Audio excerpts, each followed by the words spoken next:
Class 11th Business Studies, Lesson number 3rd, Private, Public and Global Enterprises. First of all, we have to know about private sector and public sector. It means that there is a very much difference between private sector and public sector. First of all, on the basis of formation. Public sector and private sector. Private sector formation involve a long process, मतलब कि बेटा private sector को form करने में बहुत ही लंबा process होता है। दूसरा, पब्लिक सेक्टर जो होता है, public sector enterprises can be formed in a short time just by government decision. जब गवर्नमेंट डिसीजन लेता है तो वो फॉर्म हो जाता है। आता है ऑब्जेक्टिव। द प्राइवेट सेक्टर का जो ऑब्जेक्टिव होता है वो अर्निंग प्रॉफिट होता है, उसका main motive. But public sector का मेन मोटिव होता है service to the public. It means that they are selling their product at a very low margin, but in private sector their main motive is to earn profit so that they take more profit. Third point is management. The private sector enterprises are managed and controlled by the board of directors, and they are highly experienced, qualified and well professional experts. But in public sector it is managed, controlled and governed by the board of directors who are generally are representative of government। यही बेटा government जिसको करती है represent, वो लोग होते हैं board of directors में पब्लिक सेक्टर में। फोर्थ पॉइंट बेटा है कैपिटल। प्राइवेट सेक्टर में जो भी मैक्सिमम कैपिटल कंट्रीब्यूशन होता है वो ओनर का होता है या इन्वेस्टर का होता है।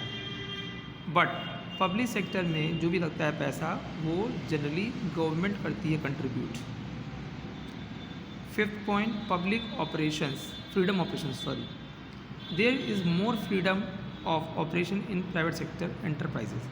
बड़ा देखिए, इसमें पैसा लगा है ओनर का, पैसा लगा है इन्वेस्टर का, इसलिए वो अपने हिसाब से काम करती है, उसे किसी से पूछने की ज़रूरत नहीं।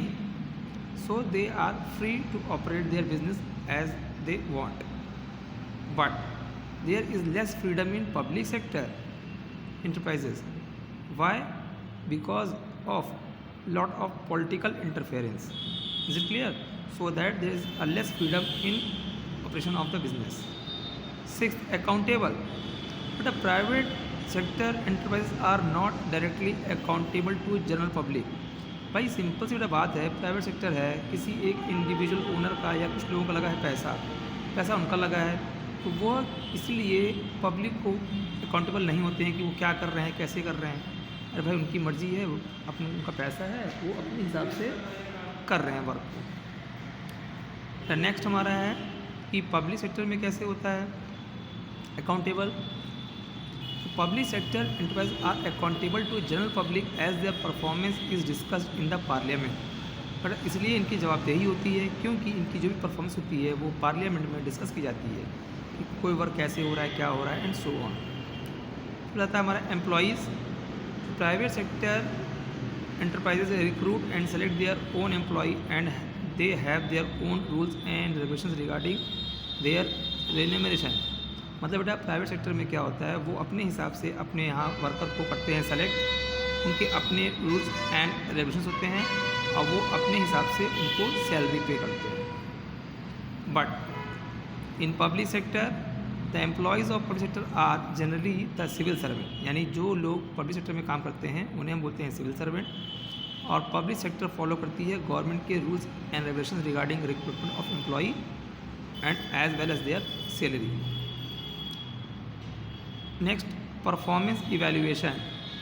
The performance of public sector enterprises is just on the basis of economic gain only. यानी बेटा पब्लिक सेक्टर कैसे चल रहा है, अच्छा कि नहीं चल रहा है, अच्छा, ये सिर्फ और सिर्फ उसके प्रॉफिट से तय होता है। लेकिन पब्लिक सेक्टर में क्या होता है बेटा, इट इज़ नॉट ओनली जज bye economic but it is also जज बाय नॉन इकोनॉमिक इशूज़। यानी वो पैसा तो कमा रहे हैं और कितना वेलफेयर कर रहे हैं, दोनों की काउंटिंग होती है।